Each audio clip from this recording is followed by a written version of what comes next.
oportunidade de estar aqui hoje e vamos falar então da palavra de Deus, amém? Vamos abrir lá em 1 Coríntios, capítulo 2, versículo 1 mesmo, amém? 1 Coríntios 2, versículo 1. Fala assim, deixa eu pegar de perto. Eu mesmo, irmãos, quando estive entre vocês, não fui com discurso eloquente, nem com muita sabedoria, para lhes proclamar o ministério de Deus, pois decidi nada saber entre vocês, a não ser Jesus Cristo, e este crucificado. E foi com fraqueza, temor e com muito tremor que estive entre vocês. Minha mensagem, minha pregação não consiste em palavras persuavidas, oh meu Deus, de sabedoria, mas em demonstração do poder do Espírito, para que a fé que vocês têm não se baseasse na sabedoria humana, mas no poder de Deus. Amém? Aqui então a gente tem a igreja de Corinto, certo? A gente tem 2 cartas, mas falam que tem mais. Enfim, mas não é o foco hoje sobre isso. E sim sobre a igreja de Corinto e sobre o que Paulo diz, né? A igreja de Corinto, eu costumo dizer que ela era considerada uma igreja problemática, né? A gente vê que ela teve várias coisas aí que não estavam muito certo, não. Essa igreja, ela tinha várias divisões, tinha também muita imoralidade sexual, tinha muito erros a respeito sobre ensinamentos. Então a gente vê que estava um caos nessa igreja, né? Porque quando a gente vê que o ensino da palavra não está sendo verdadeira, não está sendo passada de uma forma correta, as coisas já começam a desandar, já começa a dar tudo errado. E nessa igreja estava dando tudo errado. Mas Paulo, ele começa, né, a carta dele já dizendo sobre a divisão, para não haver divisão na igreja, enfim. E a gente vê, né, sobre isso, sobre essa igreja está um caos, mas mesmo assim Paulo, ele não desistiu dessa igreja.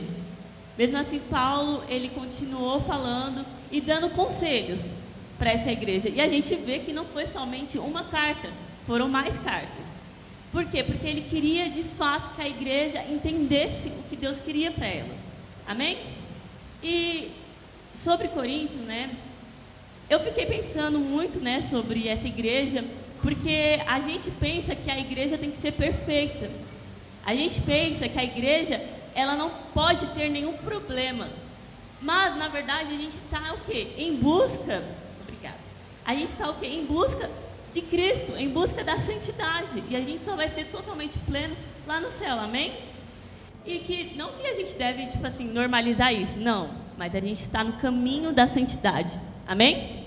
E a gente vê o quê? Paulo, né? E eu estava falando esses dias com a Alicia sobre eu ter mudado um pouco a minha visão sobre Paulo. Porque Paulo, ele é muito falado, muito conhecido. E muitas vezes a gente fala assim, nossa, eu queria tanto ser Paulo. Nossa, eu queria tanto conhecer Paulo. Nossa, a gente às vezes coloca Paulo em um lugar, não que ele não seja top, não é isso. E às vezes eu ficava assim, meu Deus, mas o que será? Esse Paulo, ele fez grandes coisas assim. E ele deve sim ser de fato um exemplo da nossa fé. Mas o que tem de diferente de Paulo sobre nós? O que diferencia entre mim e Paulo, entre você e Paulo? Qual é? O que é? Por que tanta gente quer ser ele? Por que a gente não pode ser? E aí eu fiquei me questionando isso, e o Espírito Santo me falou assim, Angélica, não há nada de diferente. Porque Paulo, ele era assim como você, falho, ele tinha os seus pensamentos, ele tinha os seus problemas, ele vivia a vida dele, certo? Só que aí, o que acontece com Paulo? Porque a gente tem que entender que o mesmo Espírito que habitava em Paulo, habita em nós. Aquele mesmo Espírito que fez ele operar grandes coisas nas igrejas, grandes conselhos, né? Porque ele é conhecido como muito conselho, né? Dava conselho até umas horas, e os conselhos muito sábios, muito produtivos. E a gente vê assim, nossa, eu quero ser igual a ele.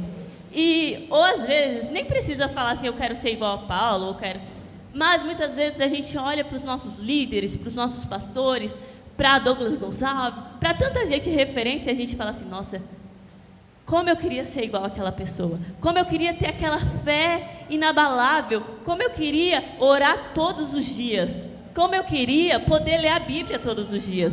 Porque muita gente veio assim e falou assim, nossa, Angélica, eu queria ser igual você, ler a Bíblia todos os dias. Aí eu falei assim, nossa, eu queria ser essa Angélica que ela está pensando. E muitas vezes a gente se depara com essas pessoas e fala assim, eu queria ser igual o pastor, está aqui todo dia, está aqui, nossa, orando, eu queria ter essa força. Mas o que a gente tem que entender é que, o que há de diferente nessas pessoas? Porque essas pessoas conseguem ser tão constantes na presença de Deus e nós não. O que acontece? E Paulo, aqui nesse capítulo 2, ele vai revelar um segredo para nós. Eu vi isso como um segredo para nós.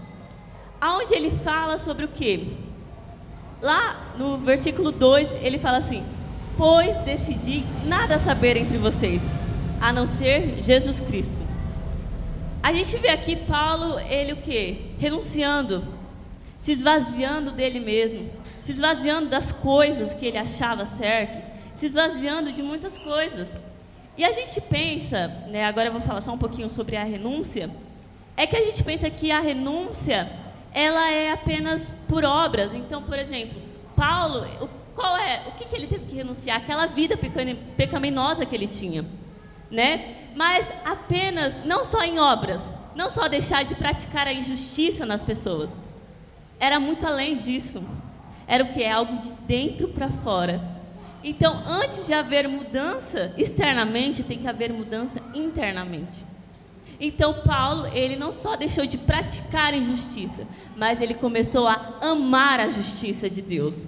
Então, ele começou o quê? A amar as pessoas. Ele começou o quê? Esse amor começou a transmitir, transbordar. Amém? E aí, a gente vê que ele fala sobre que ele decidiu nada souber no meio dos irmãos dele. E uma das coisas que o Espírito Santo tocava muito no meu coração é sobre se esvaziar. O que é se esvaziar?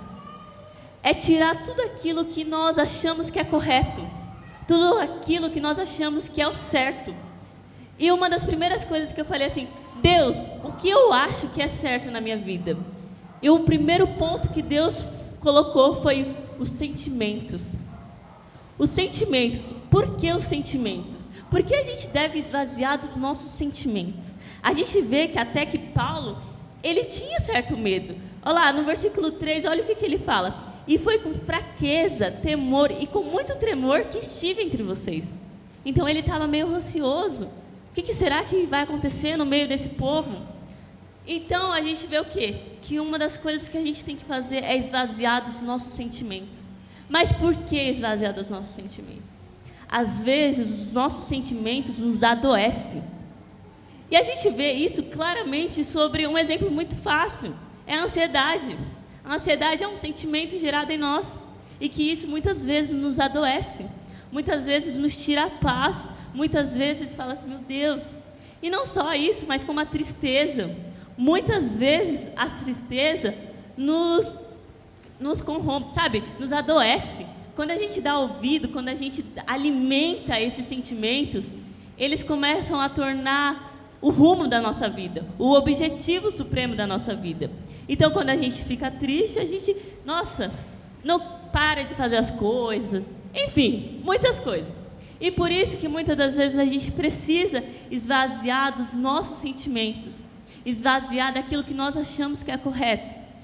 E é engraçado porque isso é algo muito difícil, é algo muito impossível até aos nossos olhos. Porque, gente, uma coisa que me irrita profundamente é quando eu falo assim, ai, eu estou ansiosa. Aí a pessoa fala assim, para de ser ansiosa, confia no Senhor. Aí eu falo assim, mas como é que eu vou colocar isso em prática? Como é que eu vou confiar em Deus? Tipo assim, tá, beleza, mas o que eu tenho que fazer? O que eu preciso fazer? Eu quero algo palpável, sabe? Eu quero algo para fazer de fato. Eu quero ter alguma coisa para fazer, para entender o que eu devo... O que eu devo parar? Por que eu estou sentindo isso? Entendeu? Certo? Então, muitas das vezes a gente fala assim, eu queria Nossa, então, gente, por favor, quando alguém fala assim, eu estou ansiosa, fala assim, confia em Deus. Fala assim, vai orar, amém? Mas quando a gente se depara com esses sentimentos e a gente fala assim, meu Deus, e agora? O que eu devo fazer? Por que eu estou tão triste? Por que eu estou tão abatida? E Paulo vai falando sobre isso, sobre a gente se esvaziar disso, sobre os nossos sentimentos. E não é nada fácil. Não estou aqui para falar que, nossa, gente, vai que vai, mas não. Mas espera aí que tem mais. E também a gente vê que Paulo, além de se esvaziar dos seus sentimentos, ele se esvaziou do seu conhecimento. E esse conhecimento vai muito além do que, pelo que eu sei de Deus, vai muito além, vai do conhecimento da vida. Quantas vezes a gente aprende muitas coisas? A gente aprende muitas coisas nessa vida aí. Esses dias a gente estava discutindo sobre, e o carnaval para a criança? O que será? Será que vai? Será que não vai? E aí, o que isso representa? E a gente aprende na escola que isso é cultura, que isso é uma festa e pá, que é normal. Mas quando a gente vai crescendo, na verdade, quando a gente vai para a palavra de Deus, isso de fato nos dá um choque de realidade. Fala assim, não, isso não está nada certo. Então, o que será esse conhecimento? Esse se esvaziar do conhecimento é desconstruir aquilo que nós já construímos. Aquilo que a gente vem construindo a nossa vida. E são pontos muito difíceis, né? Primeiro é você se esvaziar dos seus sentimentos, que já é algo muito difícil você lidar com eles. Imagina se esvaziar deles. E outra coisa é você se esvaziar do seu conhecimento, que é algo mais difícil ainda, porque desconstruir aquilo que nós achamos que é certo. E algo mais prático, né? É lá em Mateus 5, quando a gente vê o Sermão da Montanha, onde Jesus, ele desconstrói aquilo que nós achávamos que era verdadeiro. Então, nós achávamos que chorar era ruim, mas Jesus fala assim, não, bem-aventurado aqueles que choram, pois serão consolados. Então a gente começa a deparar com o quê? Que aquilo que nós aprendemos tem algo de errado, porque o reino de Deus, ele vem para o quê? Para bater de frente com isso, para dizer verdades que a gente não está acostumado, certo? E não estou falando que é errado a gente aprender as coisas. Não, isso é bom, é para o nosso conhecimento. Mas quando nós nos chegamos, é o quê? É a gente se esvaziar dos nossos conhecimentos. Essas duas coisas que eu falei sobre o sentimento e sobre o conhecimento, é algo que vem da onde? Vem de dentro. É algo que não é externo. É algo que o quê? Que está ligado à nossa mente, ligado aos nossos corações, ligado com aquilo que os médicos não podem acessar, está ligado naquilo que é difícil para alcançar. E por isso que quando as pessoas falam, tipo assim, você deve confiar mais em Deus, você deve prosseguir o processo, fazer com isso, essas coisas são difíceis para nós, porque é algo que vem da onde? Vem de dentro. É algo profundo, é algo que as pessoas não têm acesso, só você e Deus. Então a gente vê isso, que é algo que vem lá de dentro. E a gente percebe isso, que a gente não tem controle, a gente não consegue lidar com as nossas emoções lá de dentro. E Paulo, né, o porquê eu mudei a minha visão sobre Paulo? Porque eu comecei a ver que Paulo, ele entendeu isso. Ele entendeu que o quê? Que ele não tinha domínio sobre os sentimentos, sobre o conhecimento dele. Que ele não conseguia controlar, que ele não tinha o que fazer. Mas apenas Deus tinha o controle sobre essas coisas. Apenas Deus tinha o controle de dentro dele. Amém? E sabe, e aí é por isso que eu fiquei assim, me questionando sobre isso, sobre Paulo, sobre as coisas que Paulo falou, porque eu via em cada leitura dele que ele estava negando a si mesmo. Porque se eu chegasse diante dessa igreja, muitas vezes eu mesmo não iria querer ajudar essa igreja tão problemática assim. Mas Paulo, eu acredito que muitas vezes ele queria o quê? Largar tudo. Falar assim, para que viver o evangelho? Para que fazer isso? Mas Paulo entendeu o negar a si mesmo. Porque muitas das vezes, a gente escuta tantas vezes o negar a si mesmo. A gente escuta tantas vezes sobre negar tudo isso e muitas das vezes é mais complicado do que a gente possa falar. Porque a prática é difícil. A prática é complicado. E eu acredito que muitas das vezes a gente tem essa dificuldade de entender as coisas só na teoria e não na prática. Mas a gente vê que o quê? Que Paulo estava muitas das vezes nas práticas. Então ele estava indo nas igrejas, o quê? Praticando esse negar a si mesmo, esse se esvaziar dos seus próprios conhecimentos. E aí, Paulo, ele também ele prossegue dizendo assim: pois decidi nada saber entre vocês, a não ser Jesus Cristo.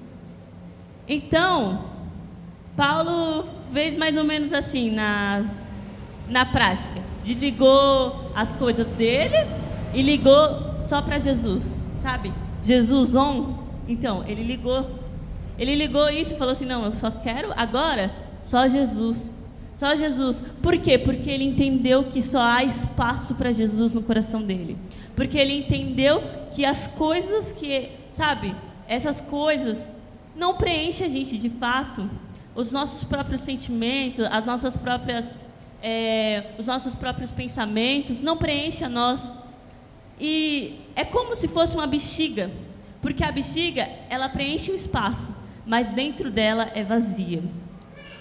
E quando há espaço só para Jesus, quando Jesus, ele invade o nosso ser, quando Paulo ele fala, eu deixei de tudo isso de lado, somente para ver Jesus Cristo, então ele vai falar o que? Não tem mais espaço para as minhas próprias convicções, não tem espaço para o que eu acho ou deixo de achar, não tem espaço para os meus sentimentos. E esse é o negar a si mesmo, entende? É você negar aquilo que você acha que é certo, e sim dar espaço para Jesus.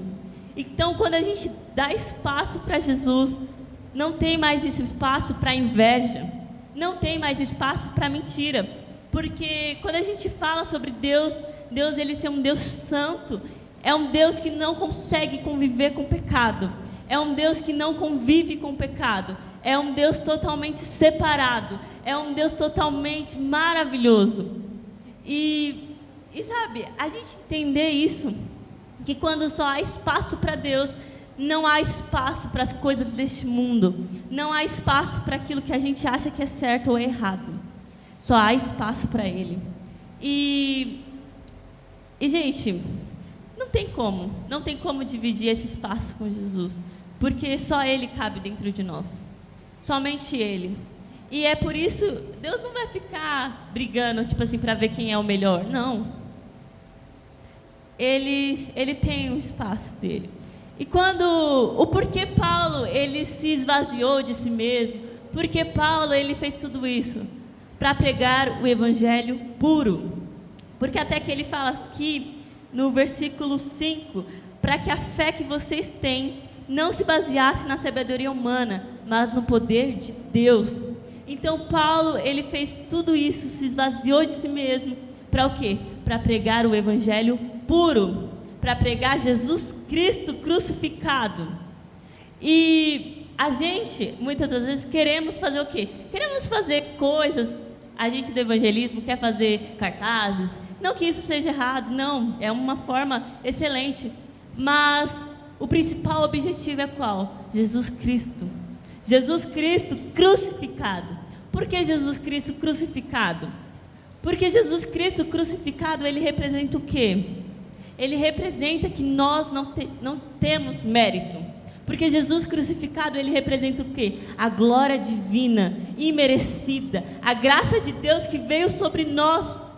E quando a gente vê Jesus crucificado, a gente vê o quê?